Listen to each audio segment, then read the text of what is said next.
তো মুসা আলাইহিস সালাম একবার ওয়াজ করতেছেন এইভাবে বনি ইসরাইলের সামনে, খুতবা দিচ্ছেন। হঠাৎ এক লোক দাঁড়ায় বলে, ইয়া নবী আল্লাহ, মান আ'লামু ফিল আরদ, বর্তমান পৃথিবীতে সবচেয়ে জ্ঞানী কে? মুসা আলাইহিস সালাম বললেন, ফাকালা আনা, আমি। কি বললেন? উনি আসলে ভুল কিছু বলেন নাই, কারণ প্রত্যেক জামানার নবীকেই আল্লাহ তাআলা সবচেয়ে বেশি জ্ঞান দিয়ে পাঠান, কারণ তার কাছে ওহীর জ্ঞান আসে, অদৃশ্যের খবর আসে, ইলমুল গায়ব আসে। কিন্তু এই উত্তরটা আল্লাহ তাআলার পছন্দ হয় না। আল্লাহ তাআলা চাচ্ছিলেন মুসা যদি বলতো আল্লাহ তাআলাই জানে কে জ্ঞানী বা আল্লাহই সবচেয়ে জ্ঞানী, এরকম হলে ভালো হতো। কিন্তু মুসা আলাইহিস সালাম কি বলছে? আমি। এখন প্রশ্ন করলো সবচেয়ে বড় জ্ঞানী কে? উনি কি বললেন? আমি। এই যে আমি এটাতে ঝামেলা আছে। আমি বড়, আমি জানি, আমি সব, দিস ইজ প্রবলেমেটিক। আল্লাহ এটা পছন্দ করলেন না। আল্লাহ তাআলা মুসা আলাইহিস সালামকে বললেন, মুসা তুমি যে বলছো তুমি জ্ঞানী, না তুমি জ্ঞানী না, তোমার চেয়ে বড় জ্ঞানী আছে। মুসা আলাইহিস সালাম বলে, তাই নাকি? আমার চেয়ে বড় জ্ঞানী কে? তো আল্লাহ তাআলা বললেন, ইযহাব ইলা মাজমাইল বাহরাইন, দুই সাগর বা দুই নদীর মিলনস্থলে যাও, ওখানে আমার এক বান্দা আছে তোমার চেয়েও জ্ঞানী। মুসা আলাইহিস সালাম বললেন, তাই নাকি? তো আল্লাহ, আমি কিভাবে চিনব উনি কোথায় থাকে, কিভাবে বুঝবো? আল্লাহ বললেন, একটা বড় মাছ নাও, এটাকে ফ্রাই করো, এটাকে ফ্রাই করে একটা ঝুড়ির ভেতরে নাও, যেখানে এই মাছটা সাগরে ঢুকে যাবে ওখানে আমার বান্দাকে পাবে। তো উনি ওনার সহযোগী ইউশা ইবনে নুনকে নিয়ে হাঁটতে লাগলেন। হাঁটতে হাঁটতে এক জায়গায় ক্লান্ত হয়ে পাথরের পাশে বিশ্রাম নিলেন। ওই পাথর থেকে আবার এক ধরনের পানি বের হয়, এই পানিটারে বলে আবে হায়াতের পানি, মা উল হায়াত, জীবন নদীর পানি। এই পানি কোনো মৃত প্রাণী বা বস্তুর গায়ে লাগলে ওটা জীবিত হয়ে যায়। তো ওনারা পাথরে হেলান দিয়ে বিশ্রাম নিচ্ছিলেন, ওই পানি ওই ফ্রাই করা মাছের গায়ে লাগার সাথে সাথে মাছ জীবিত হয়ে ঝুড়ি থেকে বের হয়ে সাগরে ঢুকে গেছে। ওনারা আর খেয়াল করেন না। এরপর আবার হাঁটতে লাগলেন। হাঁটতে হাঁটতে যখন ক্লান্ত শ্রান্ত, তখন বলে, এই ইউশা, আমাদের ওই মাছ ফ্রাই মাছটা দাও, এখন খাই। ঝুড়ি খুলে দেখে মাছ নাই। মাছ গেল কোথায়? তখন ইউশা বলল, হয়তো আমরা যে পাথরের ওখানে বিশ্রাম নিয়েছিলাম ওখানে আমরা মিসিং, ওখানে হারাই ফেলছি। চলো চলো, আরে ওইদিকে তো যাইতে হবে আমাদের। উনি গেলেন, যে দেখে মাছ যে জীবিত হয়ে বালুর দিকে নাড়াচাড়া করতে করতে সাগরে ঢুকে গেছে, ওখানে দাগ আছে। মুসা আলাইহিস সালাম ঢুকলেন সুরঙ্গ, ঢুকে দেখে চাদর গায়ে দিয়ে এক লোক শুয়ে আছে। সালাম দিলেন, আসসালামু আলাইকুম। ওই লোক চাদর আর সরায় না, ভিতর থেকে বলতেছে, ওয়ালাইকুম আসসালাম। তো চাদরের ভিতর থেকে উনি বলে, মান আন, তুমি কে? মুসা আলাইহিস সালাম বললেন, আনা মুসা, আমি মুসা। উনি বলেন, মুসা বনি ইসরাইল, বনি ইসরাইলের মুসা? বলেন, হ্যাঁ। কেন এসেছো? এবার চাদর খুললেন। বলতেছে, আপনার কাছ থেকে কিছু শিখতে আসছি। আল্লাহ বলছে, আপনি নাকি সবচেয়ে বড় জ্ঞানী।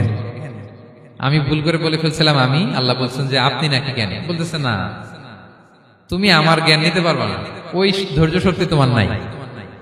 মুসা আলাইহিস সালাম বললেন যে আপনি যে কোনো শর্তে আমাকে একটু রাখেন কয়েকদিন, আপনার সাথে আমি রাজি। বললেন, না, তুমি পারবে না। মুসা আলাইহিস সালাম জোর করতে লাগলেন। অবশেষে খিদির আলাইহিস সালাম রাজি হলেন। বললেন, শর্ত হচ্ছে আমি যাই করি আর না করি আমাকে কোনো প্রশ্ন করা যাবে না। মুসা আলাইহিস সালাম বললেন, ওকে। সফর শুরু হলো। সামনে নদী, এক লোক তাদের নৌকা দিয়ে নদী পার করাই দিল। নদী পারাপারের পর খিজির আলাইহিস সালাম লাঠি দিয়ে নৌকার তলাটা ছিদ্র করে দিলেন। মুসা আলাইহিস সালাম বললেন, ইন্না লিল্লাহি, এটা আপনি কি করলেন? ওরা আমাদেরকে নদী পার করে দিল, আর যে ভাড়াটা আসছিল এটাও নিল না, আমাদেরকে সম্মান দেখালো, আপনি নৌকা ছিদ্র করে দিলেন। খিজির আলাইহিস সালাম বলছে, এই যে আমি বলছিলাম না তুমি ধৈর্য ধারণ করতে পারবো না, যাও, তোমার রাস্তায় তুমি, আমার রাস্তায় আমি। মুসা আলাইহিস সালাম আবার ক্ষমা চাচ্ছেন যে আপনি আমার ক্ষমা করেন, আমি তো ভুলে গেছি, আর প্রশ্ন করবেন না।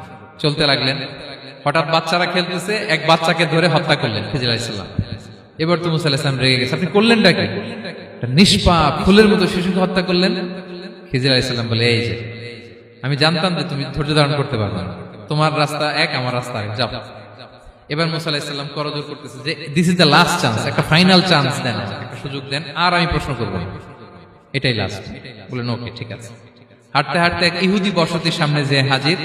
দুজনই খুব ক্ষুধার্ত, খাবার চাইলো, এরা আবার কৃপণ, খাবার দিল না। তো খিজির আলাইহিস সালাম বললেন, ঠিক আছে, খাবার যেতে দিচ্ছেন, আমরা চলে যাই। যাওয়ার পথে দেখতেছে এই এলাকার একটা দেয়াল ভেঙে পড়ে যাবে। তিনি বললেন, মুসা চলো এটা ঠিক করে দেই। দুইজন মিলে প্রচন্ড ক্ষুধায় এটা সেটা এনে দেয়ালটা তৈরি করতেছে। মুসা আলাইহিস সালাম তো এমনি রাগী, পেটে আবার ক্ষুধা, আবার বলছে কিছু বলাও যাবে না। তিনি এবার আর প্রশ্ন করেন, বলতেছে ওরা এত কিপটামি করলো আর আপনি এটা করে দিলেন, আপনি তো চাইলে এটা টাকা নিতে পারতেন, পারিশ্রমিক নিতে পারতেন চাইলে। এই কথা বলার পর খিজির আলাইহিস সালাম বললেন, হাদা ফিরাকু বাইনি ওয়া বাইনি, এখানেই তোমার আর আমার সেপারেশন। আর সামনে আগানো যাবে না, তোমার কোনো ধৈর্যই নাই। তো এতটুকু তোমাকে আমি বলি যে আমি একটাও আল্লাহর আদেশ ছাড়া করি নাই, আল্লাহর আদেশে আমি করেছি। কি? এক নম্বর হচ্ছে ওই যে আমাদের ভাড়া নিতে চাইলো না, আমাদেরকে পার করে দিল, নৌকাটা ছিদ্র করেছি কারণ এই এলাকায় একজন জালিম বাদশাহ আছে, সে নৌকা পেলেই গরিব মাঝিদের নৌকা সিজ করে নিয়ে যায়। তো এটাকে যখন তলায় ছিদ্র করে দিছি, এই রাজার লোকেরা এসে দেখবে যে এটা তলা ছিদ্র, পানি ঢুকতেছে, এটা আর নিবে না, ওরা পরে সামহাও এটা রিপেয়ার করে চালাইতে পারবে।